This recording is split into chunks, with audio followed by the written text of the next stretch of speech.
Well, as they said, there are 32 more games to go this season. We are right at the beginning of the season. And yet, if Liverpool had won and Arsenal had lost, and both those games went down into added time, then suddenly we're looking at an 8-point gap. Now, though, we're looking at a 2-point gap. And that is significant at any stage of the season, even six games in. Yeah, absolutely. And I thought, when you looked at the stats there, the match stats, Arsenal deserved it. The way they played, the possession, the opportunities. And I thought they showed a lot of mental strength. It showed you the value of the squad. One sub comes on and scores, the other one sets up the goal with a corner with a great delivery. And I think that was the difference with Arsenal today. They got embroiled in a bit of a war at one point where they're trying to win the game too much. And once they got that composure again into their game, it was a really good performance, especially first half, where they were so controlled. And I really enjoyed what I saw today, because they took a lot of stick last week, a lot of it deservedly so, the handbrake, etc. But today they showed a lot of character, because when you're getting bashed up a little bit in the press, it's not easy. So they had to do what they had to do today, and to come from behind at a place which is so difficult, where they've had so many problems over the last few years. I thought it showed you what a great performance and a mature performance it was from Arsenal. And really interesting substitutions from Mikel Arteta, in that he went super attacking at the end, and it was Mikel Merino who got the equaliser. And again, it's 2 corners for Arsenal, and Newcastle's goal came from a corner, but 6 of Arsenal's 12 goals this season from corners. And they've got it. It's obviously, they've got the set-piece coach and they work on these things. And for me, that was, another short corner. Comes out here to Wes, just pops it in there. Back to Declan, and great ball in. And for me, sometimes, you criticise defenders. I just think he gets in, the forward gets into, Marino gets into a great position. And this is an absolutely great flick. You're one of the best headers of the ball I've ever seen. What does he do so well there? He's just in front. He gets up early in front of the defender. The defender cannot get to the ball from there. And then once he flicks it, he knows he knows where the goal is. He doesn't need to see it. He flicks it, and that's what he's hoping for it to go in that bottom corner. And it's exactly where it went. It's a great header, absolutely great header. Goal, defender can't do nothing about it, and it's just in the lap of the gods. And as you see, Pope there, look where it goes in, off the post, and nothing Pope can do about it. And what we've seen today is we've seen, obviously, 3 goals from set pieces, but 2 from short corners. Mm-hmm.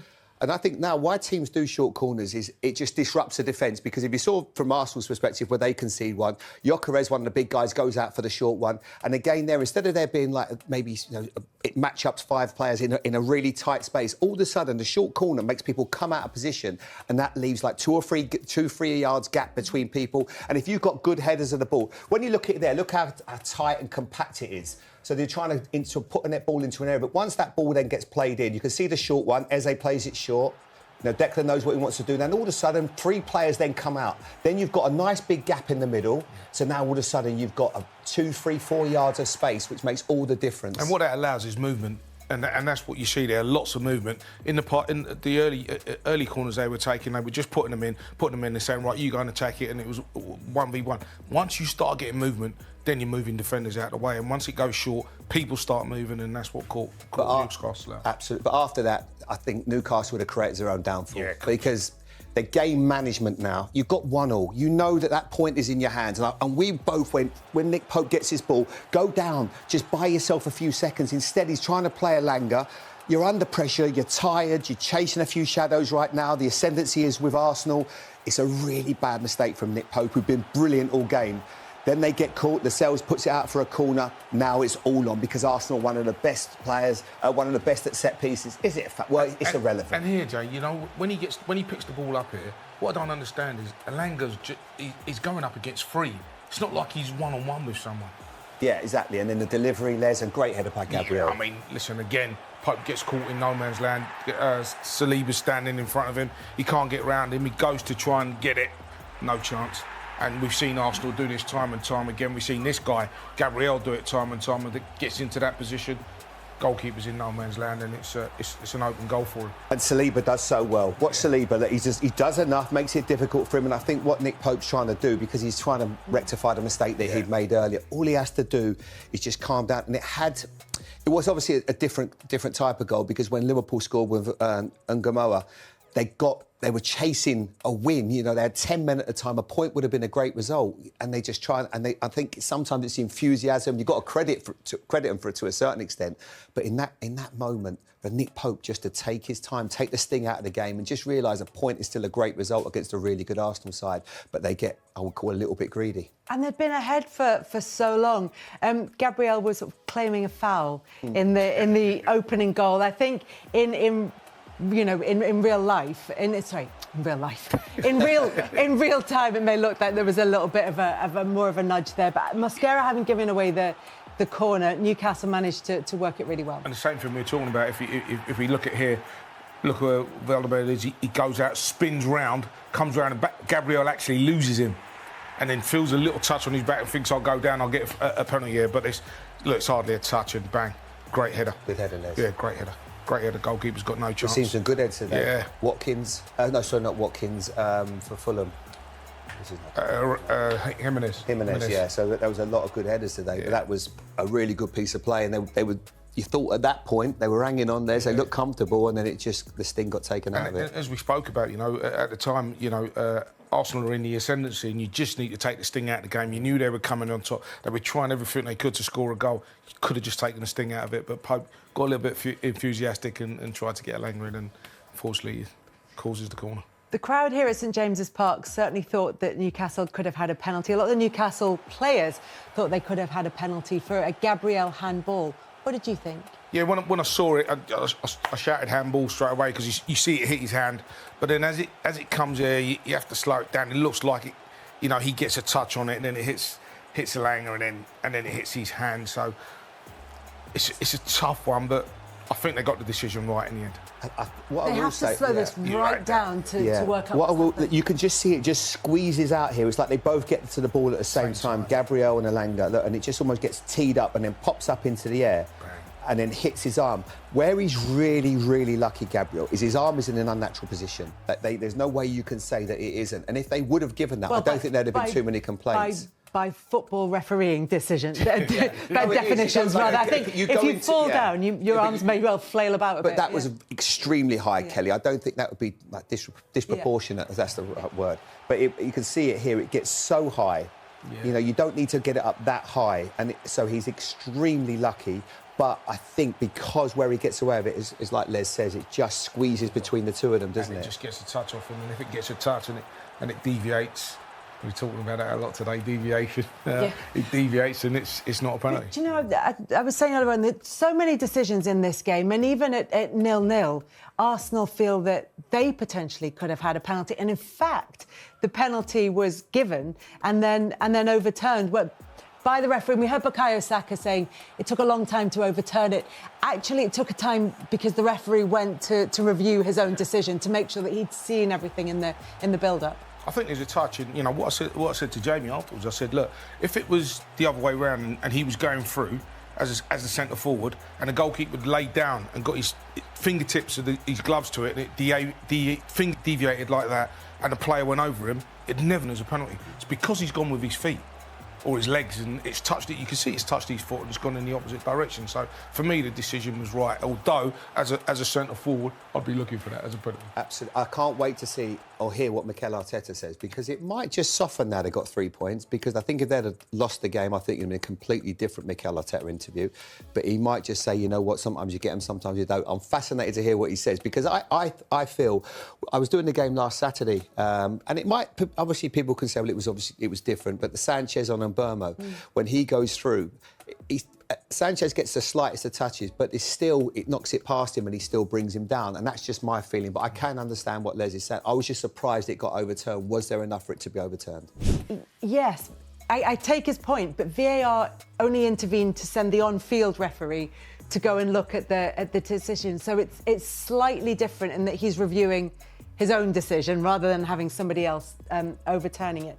So he went and had a look and that wasn't given. But overall, in terms of what Arsenal did in the game, we looked at the match stats a little bit earlier. So many shots on target, so much possession. The XG, whatever sort of weight we place on that, was so much higher than than Newcastle. They dominated that game, and regardless of various controversial decisions, you would say they deserve to win it. Yeah, of course. I think, you know, if you was in Newcastle's changing room and you came in and you got a draw or you won the game, you'd have probably felt like a bit of a bandit, really. Do you know what I mean? You should have had a mask on because, you know what I mean, you didn't do enough to win the game. Defended very well. But, you know, they were under the cosh for most of the game. First half, I thought Arsenal were exceptional. And then for periods in the second half, Newcastle got back into it. But then, you know, towards the end, Arsenal were in the ascendancy again. And as you said, you look at the XG, you look at the shots, and you say, well, you can't come away and not say that, you know, Arsenal didn't deserve to win this. Well, before the game, we were talking about whether Mikel Arteta's team selection would sort of give us an idea about what he thought about Newcastle. What do you think it did tell us, that he chose to approach this differently than he did Liverpool or Manchester City? I think he went after this. He went after this today. You know, he played the attacking players. They were on the front foot, and you know, first half, Pope made 2 or 3 great saves that kept Newcastle in the game. So he went for it, and those players produced. Unfortunately, the goalkeeper was in fine form in the early part of the game. He'll say, Mikel Arteta, that this was a game in which he could do that he was able to take the handbrake off, which clearly is not an expression he particularly likes. But, you know, he'll say that he can do because he's coming here and he feels that they've got a chance and that maybe he can't do it against Manchester City or Liverpool. Is that right? Or can Arsenal now be a bit more attacking in their approach going forward? And I think it was purely based on the midfield. You know, it was picking Marino or Eze last week. I think a lot of the fans would like to see Eze start. He went with Marino today, and Marino ends up the important player when he gets you the equaliser. So it goes either way. And I think today, Eze shows that you can trust him in these big games. You know, he showed if you play him in the midfield position where he's one of the 3, he can get on the ball, he can make things happen. Certainly first half, he was the most creative influence on the game. You know, he looked classy when he got it, made things happen. So I don't think there's a problem in that respect. But you can mix it up for certain games. But I felt that going the way they did against Liverpool, going the way they did against Man City, both times, when you've got an Eze in there, I think it was right to utilise him and play in that central position. But you know what, he'll be delighted. But saying all of that, and yes, they deserved it. Like Les said, the goalkeeper has a massive influence on that. If he just takes a breath, goes down, buys a few seconds, they don't end up winning the game. And they were, in the end, they were creators of their own downfall. Half their goals this season, Arsenal, half of their 12 goals have come from corners. Is that a problem? Or do you look at the overall stats from this game and think, do you know what, they're creating loads of chances from open play. They are having those opportunities, and if they rely on corners at times, then so what? It's a valid way to get results in games. Yeah, they're having opportunities, they're making opportunities in the game, and I think this is why we're talking. When we look at this Arsenal team, you look, if they play on the front foot, you think they're going to create chances, they're going to score goals, but everyone's got set-piece coaches now, and that's for a reason. That's for a reason, because you know you're going to get free kicks, you're going to get corners, and you might need to do something a bit different to score a goal from one of these set pieces. So if it weren't that important, why would you have set piece coaches? And that's the thing. It's been really important this year. I think Arne Slot talked about it yesterday and said that it's becoming more and more important. It's never had an impact in the game, but it's becoming increasingly important. And that's borne out by the numbers. 28% of the goals this season have been scored from set pieces, which is an increase corners, of 33%. Not just that, throw-ins, you see what happens, and you see sides that you never believe will be taking long throw-ins. They're utilising it. If you've got a good long throw, it makes it so difficult to defend against. Brentford obviously get labelled a bit the most, but everyone else is doing it. You only got to look at the leagues this weekend. You know, you looked at all the goals yesterday. Not all, got lots of goals yesterday. A lot of them come from throw-ins, but set pieces, you've got to be good in both boxes. Arsenal weren't so good at their own defence, obviously, when they get caught with a set piece, but they score the 2 vital goals from set pieces. It's the part of the game now. You can't deny it. But I do see a shift in the game. I see a lot more long passes now. I see teams that's going back to front a little bit quicker. If you've got a good centre forward that wants to run in behind with defences squeezing up so much, there's nothing wrong with that. It doesn't mean you're a long ball team or that just means you're using your football intelligence to beat the other side. I think for so long the game has been playing out from the back. It's become easy to defend against. Now you look at Man City, how they're starting to improve, and not improve, but how they're starting to almost change and evolve to a certain extent by being more direct, by working teams. When you've got somebody who can kick it well, you use it. As someone who was so effective, as Jamie said, in set pieces, one of the best headers of the ball in the game, from a defensive point of view, how difficult is it to defend? Is that one of the reasons why set pieces are being used so much by teams? Because it's really difficult, if you get them right, to defend against them. And we saw a couple of them today. Yeah. If you know, when we talked about the short corners coming in, if you get your movement right and you get a run on the defender, it's very, very difficult for him to stop that run and for you to not get ahead on that ball. You know, we looked at probably the last couple of seasons and for headings going out the game. Not many people were scoring headed goals. You know, and now all of a sudden they've realised that it's such an important part of the game and a massive tool to have in your armoury if you can use it and you use it right. And we're seeing so many goals being scored that way now that you know. And there's also, Les, you have to now be able to take on information because you don't just have one or two set pieces. You have maybe 6 or 7 when you see a certain setup. So you have a good level of intelligence. You have the corner taker has to know what he's doing. Set pieces now, the players will have pads of paper and they're making sure while they're doing it on the pitch they know what set piece they're going to do. That's the level of detail. American football's been miles ahead in that respect for many years and now certainly football's following it. I mean, years ago you would go, right, OK, we're going to do 1 3 times and then you're going to go into 2 or 3 and whatever that may be, whatever your movement, and then all of a sudden you change it. And then you say, Gaffer, it's a bit cold, can we have a 5-a-side? Yeah, exactly. Let's take a look then at how Arsenal have been getting on. We can see the numbers here in terms of the games that they've already played, the games that are yet to come. You could argue that they've had a tricky start to the season. The most difficult games would be teams that they would be expecting to be playing and challenging for the title alongside them in Liverpool and Manchester City, but they've beaten Manchester United, they've beaten Leeds and beaten them well, they've beaten Nottingham Forest, now they've beaten Newcastle, who'd won the last 4 games against them at St James's Park. They've got West Ham, Fulham, Crystal Palace, who we've seen are playing incredibly well here, incredibly well, particularly this season, Burnley, Sunderland, and then the North London derby. Does this look like a run of fixtures in which Arsenal can put a run of results together? Yeah, you look at it, I said at the start, I don't see a weakness in this team. And I really don't. And what they're bringing off from the bench is going to be a threat to any team. And so when you look at the fixtures to come and what they've played already, and they've had 1 loss in that, I think this will give them a load of confidence. Coming back in the way they did today will give them a load of confidence in the next games to come. You know, I think they could put a real run of results together. I think so. I think, and the fact that they've got set-piece goals. They've got too much quality in that team to not score goals from open play. You know, you look at players like Eze. I will also say Liverpool haven't had the easiest of starts as well. They've played Arsenal. They've obviously played Bournemouth at home, which is a tough game. Crystal Palace are a form team in the Premier League.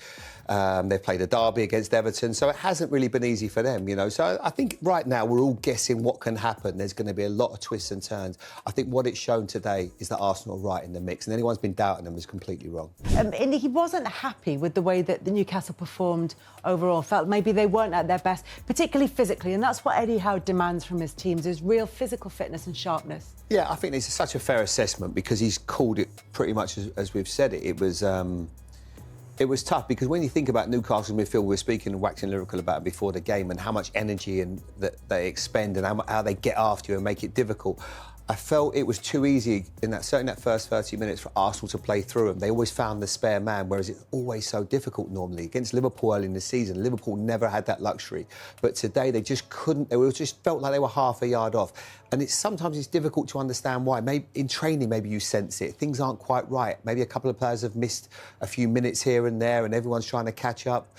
Voldemar scored his goal, so you can't really look at that. Yes, Alexander Isak is a blow, he's a miss, but, the forward scored a goal for you today.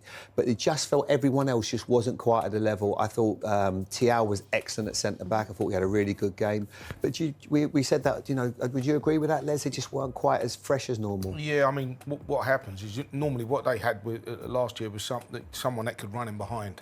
And when that person ran in behind, they were able to get up the pitch and then they were able to press people. Yeah. I felt Arsenal were able to work in Newcastle's half and they didn't really have an outball. So every time it just came back in and Arsenal recycled it. We watched in the second half and for about 15 minutes, 20 minutes in the second half, they got at Arsenal, never allowed Arsenal to play. And I said to you, that's what Newcastle normally do. So I understand what Eddie's saying. They didn't seem like the Newcastle we're used to seeing. And like I said, it takes a bit of time to get back in with some new personnel to where you want to be. And as far as Livraminto's concerned, we're hoping he's okay. But stuff to work on for him.